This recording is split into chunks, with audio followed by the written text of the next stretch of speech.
desierto no hay agua, en el desierto hay enemigos, hay chacales, hay pueblos, ¿cierto?, que buscan devorarte. Entonces la dependencia es plena de parte del Señor. Pero en el tercer punto que fueron a parar los judíos, los israelitas, fue a Canaán, ¿cierto?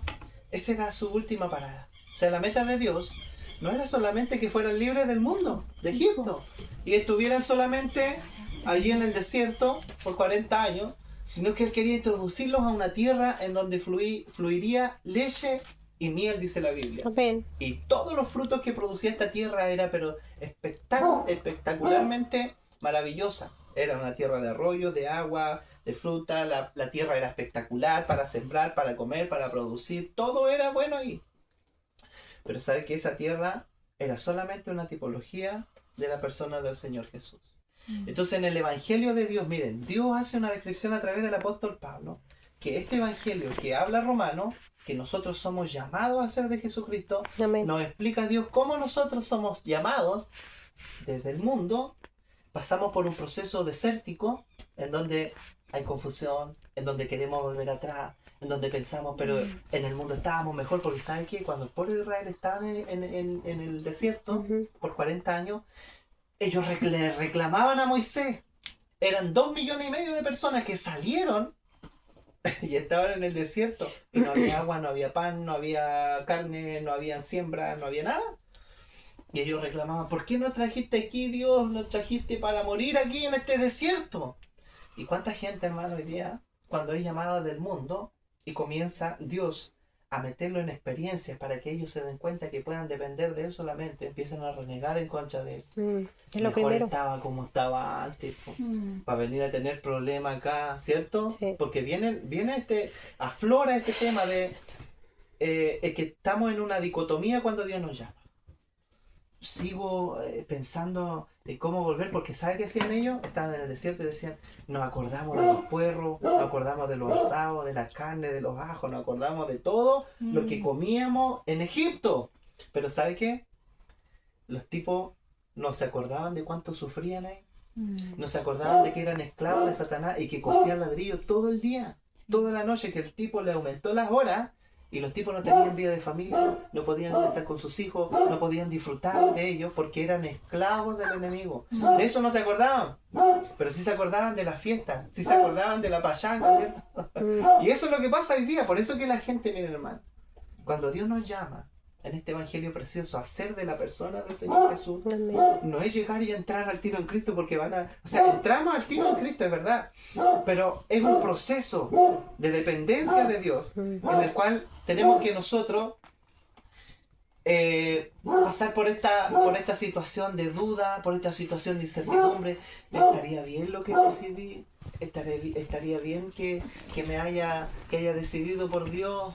Que yo creo que estaba mejor antes, ¿cierto? Porque a todos nosotros nos pasa. A mí me pasaba, por ejemplo, que extrañaba mis fiestas, mis carretes, extrañaba las amistades, que es como lo más común. Pero es un proceso hasta que cuando ellos entraron a la tierra prometida, hermano, entraron ahí y nunca jamás habían estado en un lugar tan maravilloso como era esa tierra, ¿verdad? Entonces, ¿cuál es el propósito de Dios con este llamado que Él hace? Es que tú y yo seamos introducidos en una persona, no en un lugar, no en una doctrina, no en una corporación, no en un lugar físico, no irse a encerrar a lo mejor a un templo creyendo que eso es servir a Dios, creyendo que así estamos bien, sino que el llamado que hace Dios en este evangelio, miren, tan maravilloso que es Romano, es de nosotros introducirnos en una persona. Y esa persona es la tierra que Dios prometió tanto a los israelitas como nos prometió a nosotros a través del apóstol Pablo, que es lo que dice el versículo 6 del capítulo 1, miren, de Romano. Dice que entre los cuales, sí, del capítulo 1, versículo 6 de Romano, dice, entre las cuales, estáis también vosotros, llamados a ser de Jesucristo. O sea, el llamado de Dios en su evangelio es que nosotros seamos de esta persona maravillosa. Amén. Qué hermoso, ¿cierto? Sí. Entonces, bajo esta premisa y viendo este contexto en el cual comienza Pablo hablando al libro de Romanos, el versículo 16, Pablo dice, yo porque no me avergüenzo del Evangelio, mire. Porque es poder de Dios el Evangelio para salvación a todo aquel que cree. O sea, Dios no nos pide que hagamos cosas a nosotros, ¿cierto? No nos pide que seamos autoflagelantes, ¿verdad? Que nos castiguemos a nosotros mismos, que no. Dios nos pide solamente, miren, creer solamente para poder entrar en esta persona, que es la persona del Señor Jesús. ¿Qué es lo que Dios prometió en el fondo? De poder estar en esta persona maravillosa, en donde no tenemos necesidad de nada. Es como cuando Cristo le habló a la mujer samaritana, le dijo a la mujer, oye, tú vienes a buscar agua a este pozo, ¿cierto? Pero si tú sigues tomando agua de este pozo, vas a seguir teniendo sed. Pero si tomas del agua que yo tengo para darte, ¿ah?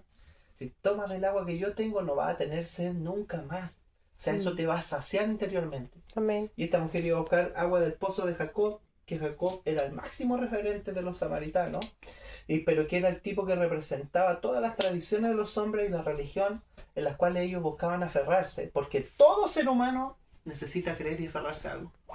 Todo ser humano, hasta los ateos, necesitan aferrarse a no creer, igual se agarran a algo, ¿cierto? Porque venimos con eso intrínsecamente. Entonces, como Dios sabe que nosotros necesitamos depender, porque somos seres dependientes, ¿verdad? Entonces Dios nos dice, te tengo una buena noticia. Todo lo que esté fuera de Cristo va a ser algo que va a seguir produciendo sed en ti. Va a seguir produciendo hambre. Va a seguir pensando que antes estaba mejor que ahora. Pero si tan solo tú pudieras comer y pudieras degustar de esta persona, nunca más va a tener sed. Nunca más va a tener la necesidad de volver atrás, de estar pensando en el mundo, de estar pensando en separarte, de estar pensando en volver, ¿cierto? Sino que ahora nuestra dependencia es solamente del Señor. Entonces, ¿qué hay que hacer para esto? Es solamente creer, es solamente mirar. Por eso Cristo le dijo a Nicodemo, le dijo a Nicodemo, tú necesitas nacer de nuevo para ver el reino de Dios. Y el tipo era el que le enseñaba la Biblia a la nación de Israel, po. ¿Cómo le iba a enseñar un joven de 30 años, que era Cristo, de 23 años, a un anciano de más de 70 años, la escritura, po? Y el tipo no había nacido de nuevo, po. Entonces, ¿sabe lo que le dice? Le dice, acuérdate del evento que vivieron los israelitas en el antiguo pacto, cuando fueron mordidos por serpiente allí en el desierto, ¿cierto? Entonces, ¿qué hizo Dios? Dios le habló a Moisés. Moisés oró y le dijo, Señor, está muriendo mucha gente, ya iban muriendo más de 20.000 personas. Y el Señor le dice, hasta el tiro un asta, un asta, y en esa asta hazte una serpiente de bronce, y todo aquel que mire esa serpiente, cuando sea picado por alguna serpiente de tierra, ¿cierto? Y la mire solamente, va a vivir, no va a morir. Y así es necesario, le dijo Jesús a Nicodemo. Así es necesario que el Hijo del Hombre sea levantado para que todo aquel que en Él cree, miren, en Él cree, no se pierda. Nos dice que hay que hacer algo. Dice que hay que solamente creer para poder nosotros ahora estar en esta persona maravillosa. Amén. Entonces el único mandamiento en el Nuevo Testamento, ¿sabe cuál es? No es no matar, no es no robar, no es no mentir, no adulterar, no fornicar, sino que es creer en el Señor Jesús. ¿Sabe por qué? Porque Cristo cumplió todos los mandamientos. Entonces, si tenemos a Cristo en nosotros, usted y yo tenemos toda la ley cumplida en nuestro interior. Y esto es maravilloso. Entonces Pablo por esto no se avergonzaba. Él no se avergonzaba. Dice, yo no me avergüenzo de este evangelio, porque Amén. este evangelio es poder de Dios. Porque ¿quién más podría haber logrado algo como el Señor lo logró? Nadie. Nadie. Entonces él no se avergonzaba de predicar este evangelio, que es el llamado que Dios nos hace a nosotros. Pero ahora una pregunta. ¿Por qué es tan poderoso el evangelio? ¿Por qué el evangelio tiene la capacidad de ir a una persona que quizás renegaba o se burlaba de Dios, o se burlaba, qué sé yo, de los creyentes? Y va ese evangelio, hermano, y es capaz de convertir a una persona, la persona más dura, al violador, al asesino, al mentiroso, al que le gusta tener la lengua mentirosa. ¿Por qué es tan poderoso el evangelio? ¿Alguien sabe? Por lo menos en Romano. Porque el evangelio es Cristo mismo. Porque el evangelio es Cristo mismo, ¿cierto? Sí, pienso. Entonces mire lo que dice el versículo 17. ¿Por qué el evangelio es poderoso? ¿Qué dice el versículo 17? Porque el Evangelio, la justicia de Dios se revela por fe y para fe, Ya. como está escrito, mas el justo por fe vivirá. Mira, ¿cierto? Entonces el Evangelio de Dios es poderoso. ¿Por qué? Porque se revela la justicia de Dios. Por eso el Evangelio es poderoso. Aquí en el libro de Romanos. Por ejemplo, en Juan 3:16, la salvación, porque aquí estamos hablando de salvación. En Juan 3:16 dice que la salvación es por el amor de Dios. De tal manera amó Dios al mundo que ha dado a su Hijo unigénito. Ya. Está hablando del amor. A través del amor en el libro de Juan somos salvos. Pero en Efesios también dice que somos salvos, pero por gracia. Sí. Entonces en Juan, miren, dice que somos salvos por el amor de Dios. En Efesios dice que somos salvos por la gracia de Dios. Pero en Romanos dice que somos salvos por la justicia de Dios. O sea que, miren, el amor y la gracia no tienen nada que ver con la ley. ¿Cierto? No tiene nada que ver con la ley. ¿Qué significa esto? Que Dios no está obligado a amarnos. Dios no está obligado a amarte a ti, ni a amarme a mí, ni a impartirnos su gracia. Dios no está obligado porque no hay una ley que regule eso. Pero en cuanto a la justicia, sí. La justicia está estrechamente ligada ¿a qué cosa? A la fe. A la ley, A la ley. ¿cierto? La ley funciona con la justicia. Entonces, miren, Pablo aquí hace alusión a la justicia de Dios. Ahora Dios está obligado a salvarnos a nosotros. Dios está obligado a salvar al ser humano. No tanto por su amor, ni tampoco tanto por su gracia, sino que la justicia, miren, la justicia le exige a Dios perdonar al pecador. La justicia le exige a Él. ¿Y qué es la justicia? Es el cumplimiento de todas las demandas de Dios de la Escritura que lo hizo una persona. Cristo cumplió. Claro, Cristo cumplió y pudo satisfacer toda la justicia de Dios. Porque, por ejemplo, la Biblia dice no hay justo ni en uno, no hay quien busque a Dios, ¿cierto? Todos se desviaron, pero hubo uno que cumplió toda la justicia de Dios. Todos los mandamientos. Amar al Señor tu Dios, no tener dioses ajenos, no mentir, no robar, no adulterar, no tener codicia, no dar falso testimonio, la lengua mentirosa, la mano derramadora de sangre.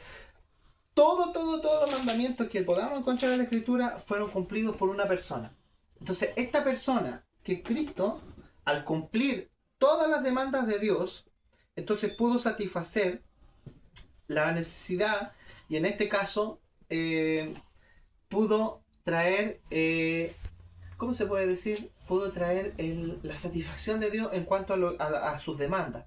Por eso, miren, en 1 de Juan 1:9, dice que si nosotros confesamos nuestros pecados, Dios es fiel y es justo para perdonar nuestros pecados. ¿Por qué dice que es justo? Porque un justo pudo satisfacer todo y cumplir toda la justicia de Dios, y a través de esta justicia Dios dice ya, yo soy justo. Si un pecador le dice, Señor, tú no me puedes rechazar. Mire, haya cometido el pecado que sea. Imagínense el peor pecado que haya cometido una persona. Y esa persona clama a Dios y le dice, Señor, por tu justicia tú tienes que perdonarme. Dios no le puede decir que no. Dios está obligado a perdonarlo. Sí. Pero por medio de Cristo, po. Sí, Porque Él es la justicia. Entonces, como ya está pagado todo, ya pagó. Dios no puede decir te amo tanto, pero no te puedo perdonar. ¿Cierto? Tengo tanta gracia para darte, tengo tanta misericordia para darte, pero no te puedo perdonar. No, pues, Dios está obligado. Dios, tú tienes que perdonarme, si no, tú no eres justo. Porque ya alguien pagó por todo lo que yo no pude cumplir, alguien ya pagó. Sí, Eso es la justicia Gracias. de Dios. ¿Me explico, Sí, cierto? Sí. Entonces, cuando Pablo se goza y dice yo, este evangelio, yo no me avergüenzo de este evangelio, po. ¿Cómo es posible que yo me pueda avergonzar de este evangelio después de todo lo que el Padre hizo? Después de todo lo que Dios hizo. Y más encima su propio Hijo cumplió con todas las demandas que yo tenía que hacer, que yo tenía que cumplir. Entonces Él viene, Él paga por todo y ahora Dios está... Por eso que miren, hermano, cuando usted y yo a lo mejor caemos en una situación... A lo mejor podemos pecar incluso, sí, ¿verdad? Porque somos somos seres humanos y todavía tenemos la naturaleza, ¿cierto? Que es la naturaleza caída, aún está ahí amargándonos el día, está ahí con nuestro carácter, luchando con nuestras emociones, ¿verdad? Con nuestros miedos, con nuestros temores y cuestiones, y caemos, de repente mentimos, de repente podemos cometer algún pecado. ¿Sabe qué? No tenemos que perder tanto tiempo pidiéndole perdón a Dios. Señor, hice esto tan mal. Señor, por favor, porque hay gente que puede estar horas y horas pidiéndole perdón a Dios. Y Dios le va a decir, ¿sabes qué? Que ya te perdoné ya, ¿cierto? Porque la justicia que es Cristo, miren, obliga a Dios, al Padre, a perdonarnos a nosotros.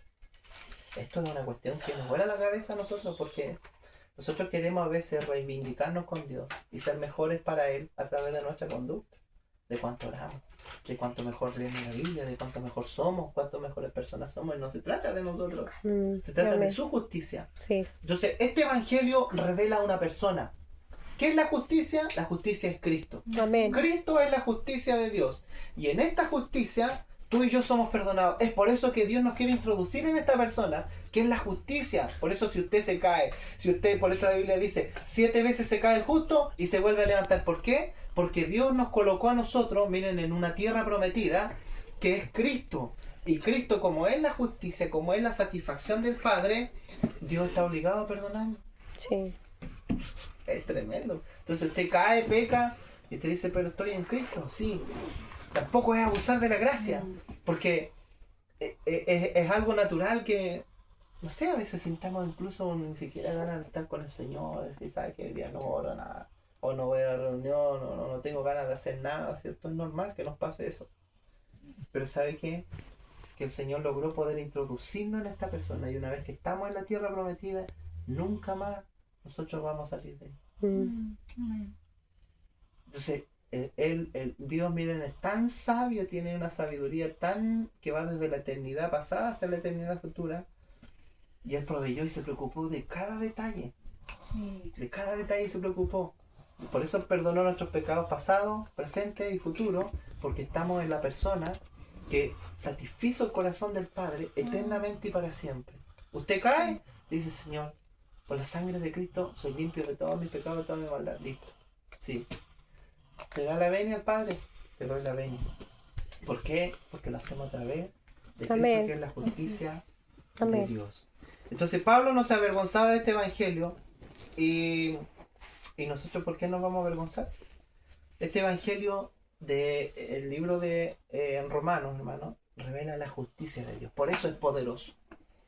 Amén. Amén. Amén. Gracias, Señor. Amén. Uy, qué rico. Amén. ¿Terminó? Uh-huh. Es cuando esa frase, cuando uno dice soy la justicia de Dios en Cristo, es como que se cumple en esta parte de la palabra, po. Sí, po. Porque, por ejemplo, cuando, o sea, si Dios no nos perdonara, Dios sería injusto. habría sido en vano lo que Cristo hizo. Claro. Po. Hijo, no tan fuerte. Habría